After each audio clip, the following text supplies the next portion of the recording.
Welcome everybody to We're back. episode 2, kind of 3, but episode 2 of Amateur Hour with Tim, and Carter.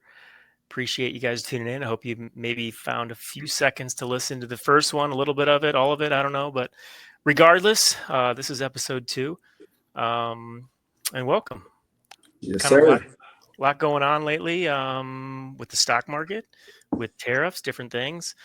We have a couple of amateur opinions on all those things that we're going to discuss to some degree, and hope it provides a little bit of value to somebody. I don't know. Regardless, that's what we're going to do, and it sounds like a good idea. A lot of people have been out of shape over the stock market. Yep. Hey, nobody's 401k or portfolio looks too good today, but I think it needed to happen for a couple different reasons.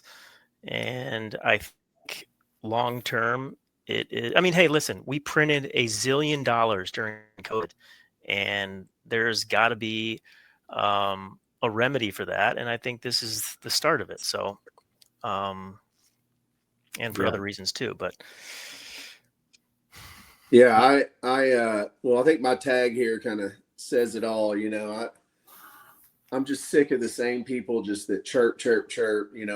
Trump kills terrorists. No, it's actually civilians, or Trump does terrorists. No, he's like anything that he does, these guys are just gonna hate Trump at all costs. He's gonna be the big bad wolf no matter what he does. And I'm not gonna lie, I was shocked at how I guess you would call it ripping the Band-Aid off. I was shocked that he implemented so much so fast. And initially, because there's a lot of guys that I respect that I still do, and that I was listening to online and stuff like that. And I was kind of bummed at first. I was like, dang, Trump, like maybe this was a little harsh. Maybe this was a little much. But you mean as far as the tariffs just last week? Yeah, but I mean, the more I've listened and the more I've thought about it, I don't necessarily hate what he did. I mean, let's just be honest. We're massively in debt, our nation. Yep. We have a spending problem, and we have a huge trade imbalance problem. Those are probably the two biggest things that are attributing to us not being able to catch up. I mean, it's a fact. I mean, so, I think the big one that I can't stand people that think, oh, we shouldn't have done this to China and blah, blah, blah. Like that one, if you just take the whole pie out and you put China up in the forefront, it's like, hey, I think we should do whatever we need to do to get money back from those guys. Yeah. They're stealing. They steal all our IP. They steal all our technology. They steal any weaponry technology they can, any technology patents that they can steal. They charge us tariffs to do business over there. Yeah. So we're just evening the playing field. So when people say fair trade, we want fair trade. That's exactly what we want. We just want to have it go both ways. How can one country like China and every other country that's listed on that Trump just imposed on charge us tariffs 15, 20, 30%, and we charge them 0 or 5? It doesn't make any sense. So all he did was try to even the playing field. And if they don't like those tariffs that we just imposed on them, those countries can come down on their tariffs, and we're willing to talk about that. And some are. And some have already come back to the table. Exactly. But yeah, in terms of I agree with the equal tariffs or no tariffs is where it should be. But we've been massively wounded on the manufacturing side over the last couple of decades. And that's going to be a problem if, say, some of our companies here that rely on a lot of global trade, China's going to go in and they've got cheap labor, they've got more automation. It could be a problem to a lot of our companies that depend on that global, business. But at the same time, people are going to get hit. I like it. I'm sick of all the people that just keep making more money and more money and more money. I think this is a natural, like when a hurricane comes and prunes the trees naturally. Like that's kind of what this feels like to me. So there needed to be a reset. There needed to be a reset. Yeah. We voted for America First. When people are like, did you vote for this? Did you vote for this? Yeah, we did. Yes. Make America great again. America First. Like what, it sucks, but like, and even back to China, like when you look at and Tim, both of you guys are, involved in medical or pharmaceutical field or tied to it. Like, I was shocked during COVID when I realized I had no idea. Like, almost all of our pharmaceutical crap is made over there. Like, nuts. Medications that you put in your mouth, like any, steroid pack or Z pack or like anything, like all that's made in China. That's crazy to me. Yeah, it's nuts is what it is. Just, think about that. Now, I will say this. So I did see this video that has been going viral. There's a couple different versions of it, but it's an interesting take. And this is the one where I was kind of took a step back after I was a little upset about it. I was like, okay, maybe this kind of makes sense. And so I'll try to explain it without sounding like a complete moron, but because it is a little above my head, to be honest. But so our debt has a bunch of bonds that are maturing this year, and we have to refinance them because we can't pay them off. So, as everyone knows, the rates are insane right now. Mm-hmm. So there's a theory that, since he took office again, he's been very critical, just like he was in his initial term with the Federal Reserve, which is a private corporation. It is a private corporation. It is ran by global banksters. They're complete scum of the earth people. And they are licking their chops thinking we're going to have to refinance our debt under some crazy, insane terms. So there is a theory that he is doing this in the face of the globalist bankers and the Federal Reserve who refuse to lower rates. And he's doing this to intentionally crash the stock market because he knows it will happen. And it obviously is starting to do that. And that they're going to have no choice but the lower rates. The lower rates. Now, also, you take it a step further. You look at, like, I forget the stat that was in this video, but it was like basically 8%. The stock market is roughly owned by people at 8% of retail. Now, you take out 401ks, that's all managed by the bank, the Vanguards, the BlackRocks, like not very good people in the grand scheme of things.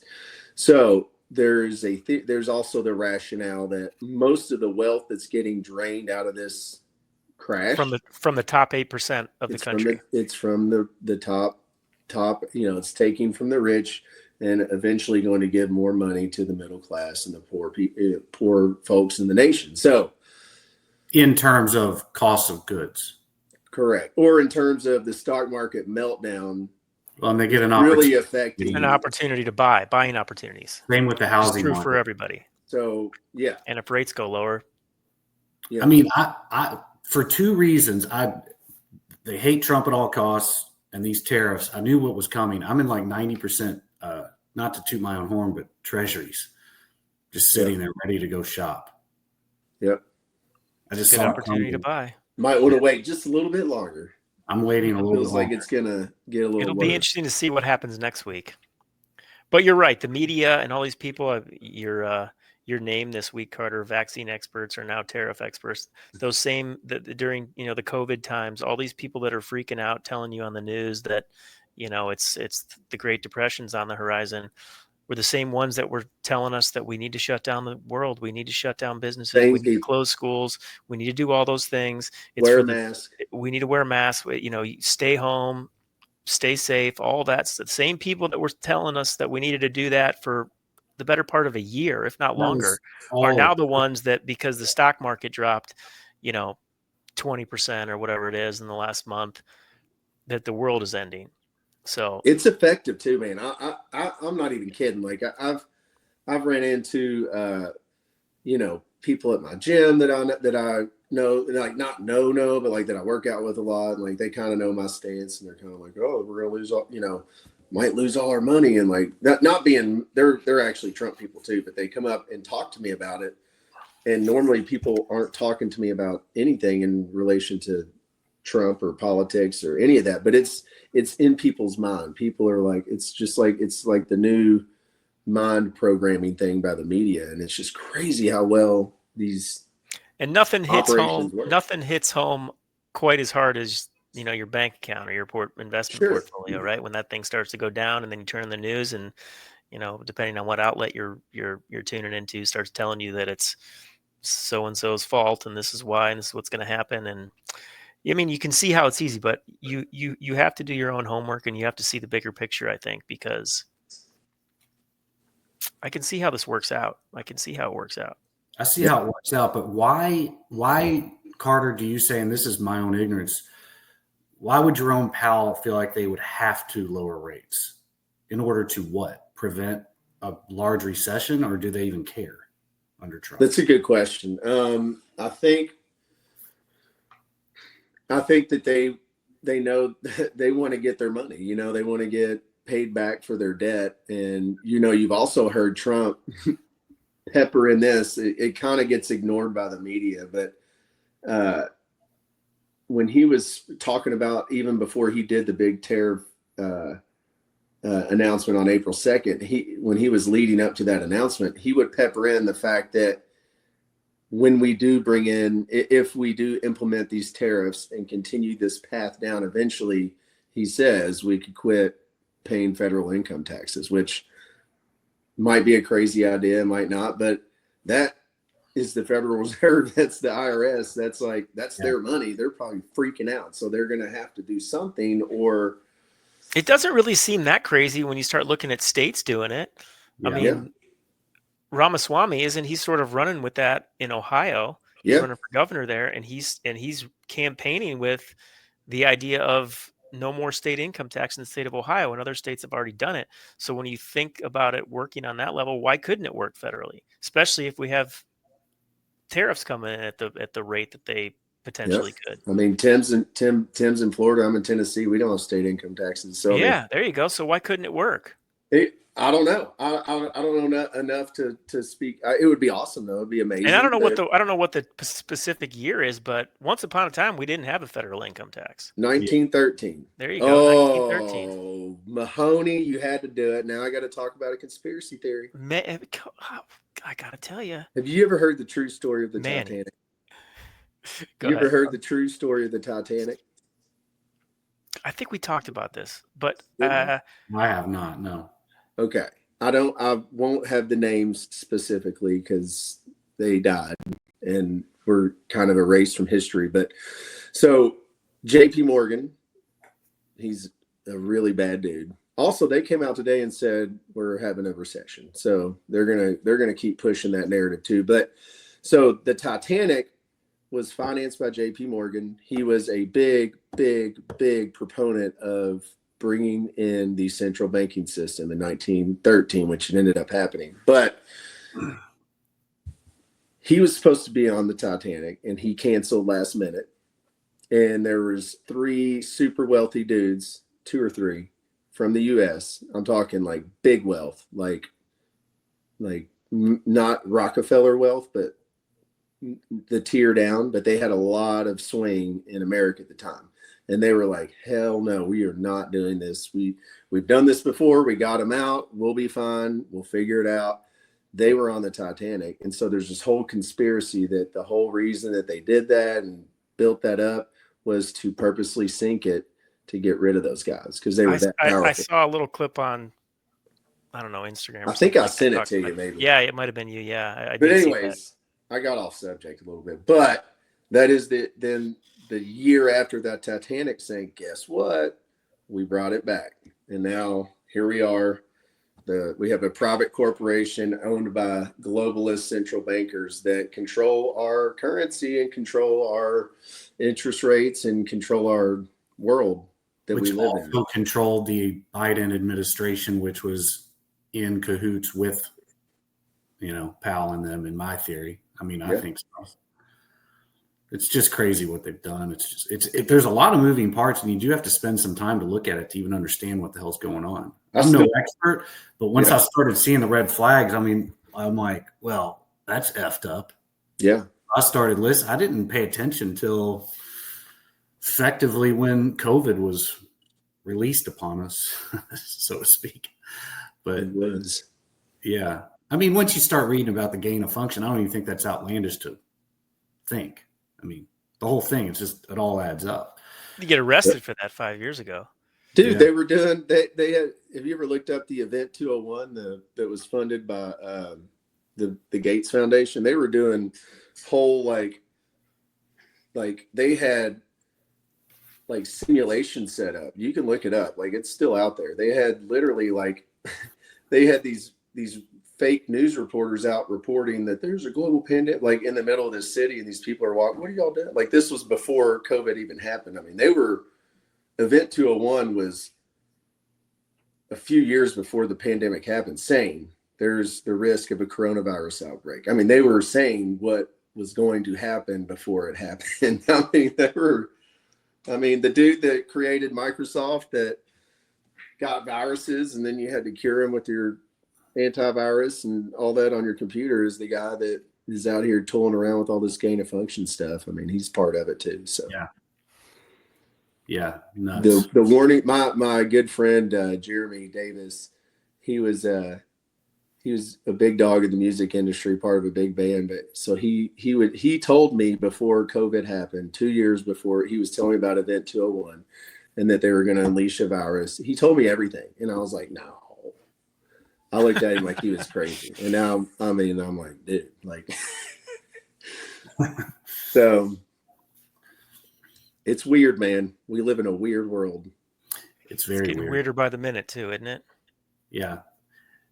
The one thing that I still can't, and we'll get off the tariff after this, but all you have to know is our debt is 36 trillion.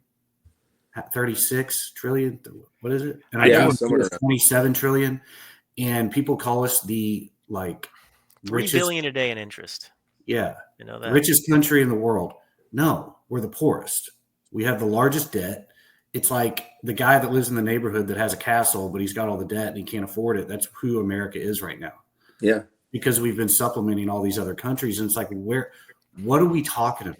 Like, this may not end up great, the tariff situation. It may be painful, but we're going down a bad path as is. So something's got to change. And that's the thing about the Democrats right now. They don't have another plan.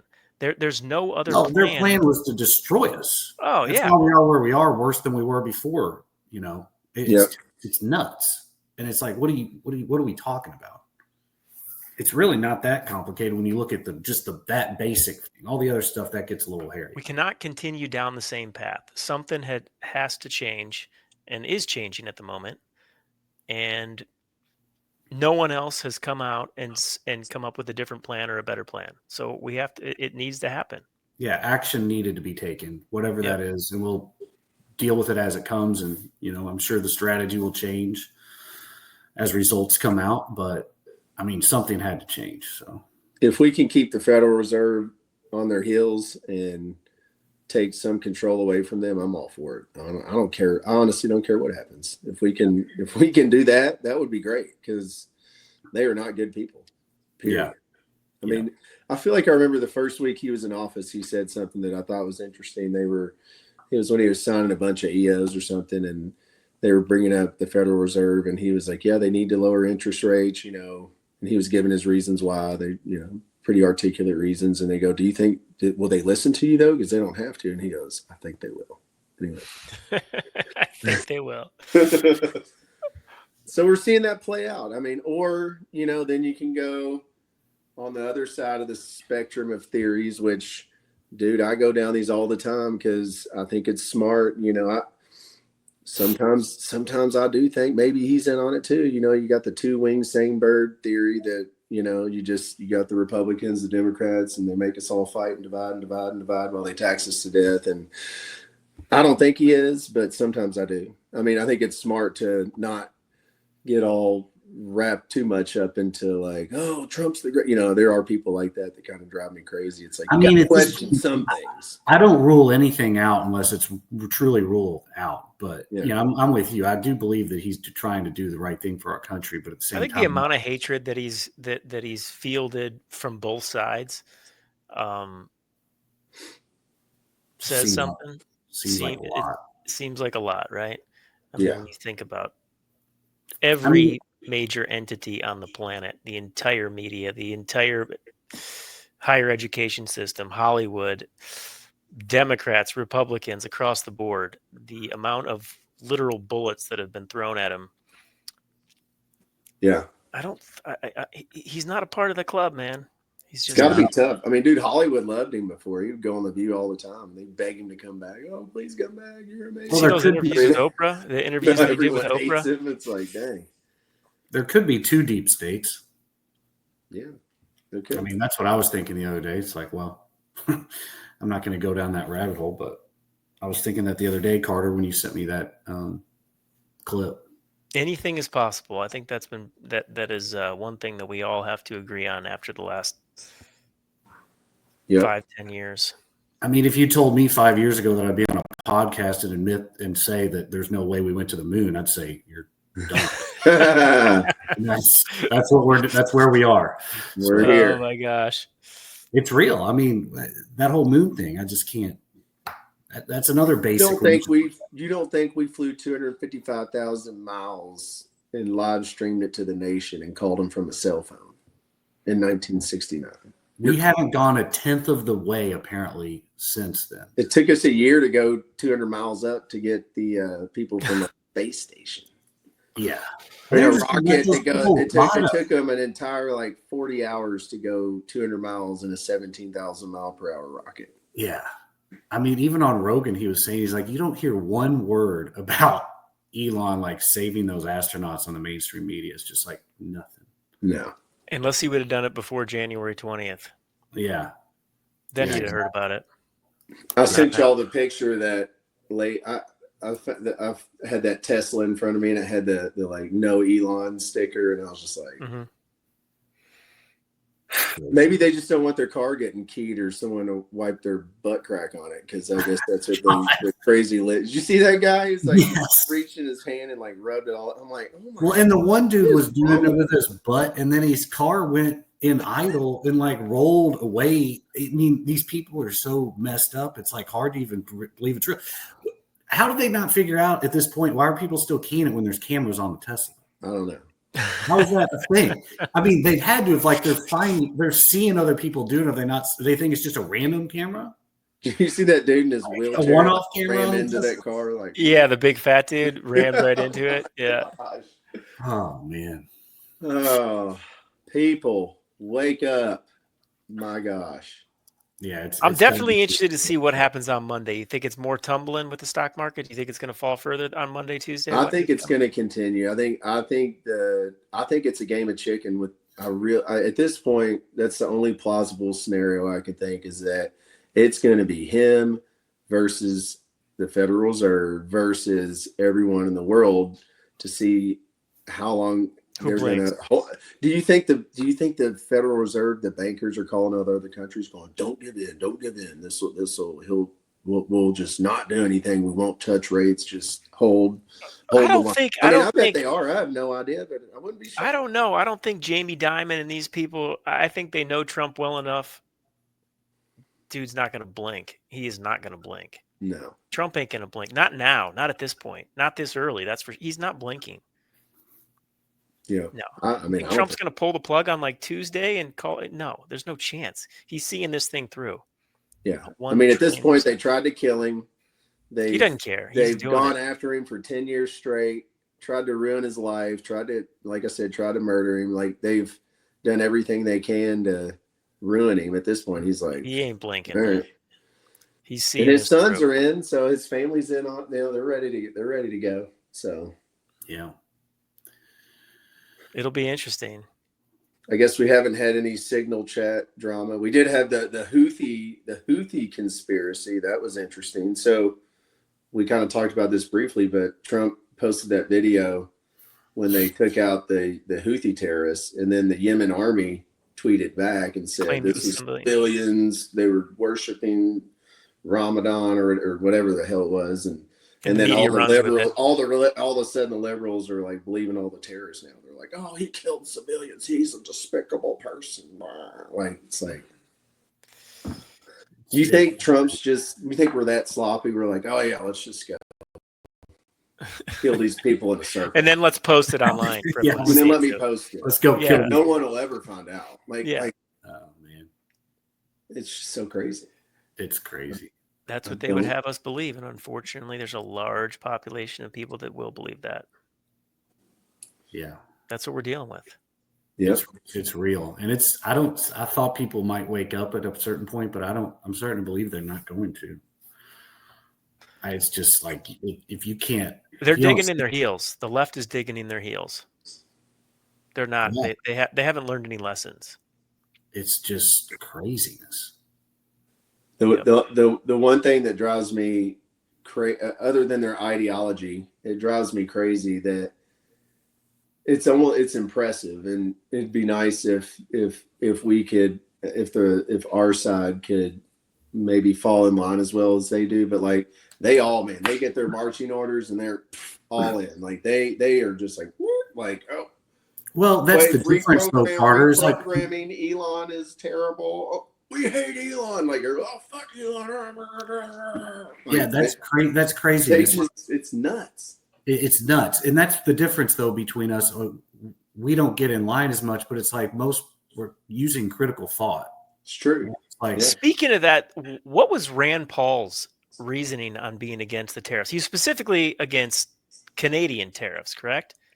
I did not look into that. I did not do my homework on that, and I should have. Because it was him, Murkowski, and Susan Collins that were against, specifically, I want to say, the Canadian tariffs. But I'd be interested to hear Rand Paul's argument on that. Me too. I saw something earlier. I don't know if it was like a joke or something, because it's X. You can't ever really believe anything on there. You got to kind of do a little more digging. But there was something that potentially Alberta was like maybe looking at becoming the 51st state. I mean, it may have been some, but I mean, if you look at Canada, like Alberta is the money-making machine. They are the producers of oil and gas. They basically subsidize that entire nation, and the entire nation just sucks them dry because no one else really does anything productive outside of that province. Did Canada not say that they would do an even trade? I thought I read that could have just been fake news. I don't know. I haven't seen the update from good old. Somebody was reporting or something was on X that Canada's, but Trump didn't respond to it. That was the thing that. Canada, what about our buddy Spartacus? What was up with a 25-hour speech, filibuster, whatever you want to call it? Is that as pointless as I think it is? Like, what does that accomplish for anybody? Do you guys, you know what I'm talking about, right? I saw that. I thought that was Cory Booker. For 24 Cory hours. Booker stood on the Senate floor and talked for 25 straight hours.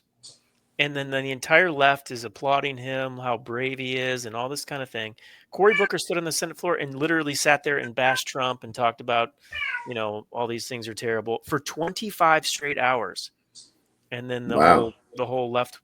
And I'm like, what was the point of that? That seemed so absurd. I didn't read it because I thought it was fake. No, yeah, he really did. He sat there for 25 straight hours and talked. Just sat up there and talked about how terrible. Was anybody there, or was he just there alone? No, it was like at 2 a.m. Did it for 25 straight hours. That's what I'm saying. Literally. What a character. And then the whole, like to your point, Carter or Tim, whenever they all fall in line and talk about just how brave and heroic and all. I'm like, what was the 0 point? Yeah. 25 straight hours in the middle of the night. Anyways, yeah, it was another charade by the left. Big time. Yeah. All I know, guys, is I'll be interested to see what happens this week, though. Yeah. I think Monday it will be interesting to see what the stock market does. I think there is one guy that he's his name's Rob Luna, and he's like a big financial guy. He's on Fox News Business all the time, and I do respect his opinion a lot. And he was saying like the one thing that really drove him nuts is that they kind of looked at every country and the import export like imbalance, and basically just derived the new tariffs based on just the deviation from what we import and what we export. Didn't take into account like, smaller countries that are no threat to us, like a Lithuania or something like that, that just because they are poor and don't export anything, then my cat just jumped up on me, that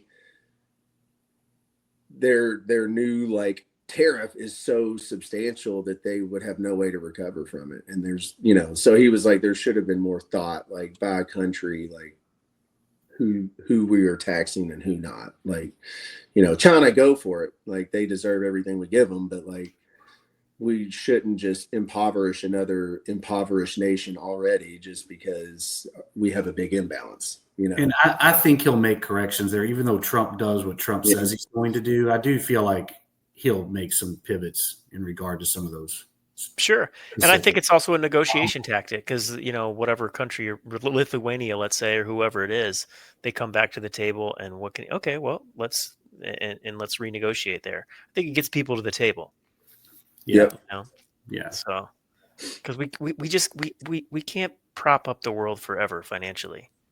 Trump 2.0 is a little bit different than Trump 1.0, whereas he wouldn't have done something like this because of the backlash he would have gotten from the media. And now he knows he's getting it regardless of what he does, so he doesn't give a shit. Nope. No, he does not. That's why he's not going to blink. Yeah, so that's a good thing, in my opinion. Imagine if we had Kamala as president right now. Oh my gosh. It would just be more bankrupting of our country. Man. Oh gosh. That's a scary thought. So when people tweet, is this what you voted for? I'm like, yeah, I did. Yeah. I 100%. I get on Twitter and I just feel my anger elevate, and then I go to the beach or something.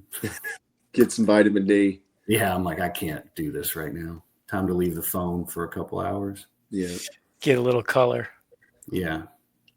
Redness in my case. I don't tan well either. Don't worry. Well, I guess we're probably at a good spot. You want to end with some sports talk? See who's going to win the tournament? And yeah. What time's the game start? The Masters next right? week? About an hour. The first one's at 3:09 my time, so it's 6:09 your guys. Yeah, 6:09, and then the other one's about 45 minutes for the first one, and then Duke Houston plays second, which I think is going to be a game. Yeah, well, I hate Duke, so I hope they lose. Simple. And it drives my friends crazy, but during the Calipari, like the end of the Calipari era, like last year, I swore allegiance to Auburn when we lost in the SEC tournament. And then he left, and that was great. I was like, until Calipari leaves, I'm going to be an Auburn fan. I bought like swag and everything. I sent it all back when he left. But they still have not forgot it. But I do kind of like Auburn. I would love to see them win. And I like Pearl.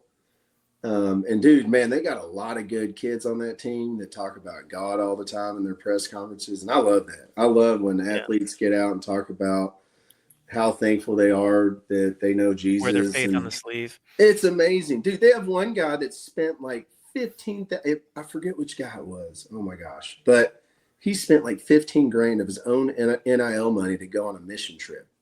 Oh, that's nice. In like some crazy country like Honduras or something. Like, dude, like, so you hear kids like that are just stars, and some of them aren't kids on the Auburn team. I think they got a 25-year-old, which is weird. But yeah, so I'm like, man, hey.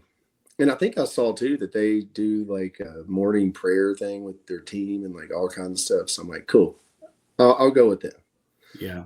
Don't want to see Hoover flag winning. I'd like to see an SEC team. I don't care if it's Florida or Auburn, but yeah, I don't dislike Florida that much. I mean, I know. Well, you're going to get one of them in the championship game, and then I don't know. Well, Houston and Duke both look good, but I feel like Duke's going to get there. Yeah, I think they will too. Yeah, we beat Duke, so that's Cats beat Duke. That's right, man. Cats beat them. So. Back before we all got injured. Yeah. Yeah. Hey, picked up a couple new recruits this week. We did get a couple new recruits this week. That's what I was going to say. We got some studs. That Pittsburgh dude looks awesome. Point guard. He looks like he can make some plays. I'd never seen him play, but I looked at clips earlier. He looks pretty good. I feel like we have so many guards now. Like, yeah. And he's only going to be a junior, so he has 2 years left. Yeah. That Tulane kid looks good too. Yeah. The Cam. Yeah. Yeah. He's 6'8", wing. shoots the 3. We should take this opportunity to just say how disgusted we are at Kerr Krissa that he was healthy and obviously set out so he could have one more year of eligibility to transfer. I didn't even read that. I didn't know he was healthy. Well, that gets us into a topic of the problem with college sports, which is a topic for another day because you can go on for that forever. But yeah, because there's portal stuff is insane. Yeah, portal stuff, all that. Probably saved our team this year, though. But yeah, we went to the Sweet 16 after losing every single player on our roster. I'd say it helped us just a little bit. You can't do that any other year, so no. But well, right, boys, I say we reconvene next week. Yes, sir. See where the heck our portfolios lie. Yeah. Well, JP Morgan's already trying to just enhance the panic. Just like on the Titanic. Oh, I'll just run. Look at that. All right, fellas. Have a good weekend. See you guys. Thanks for listening.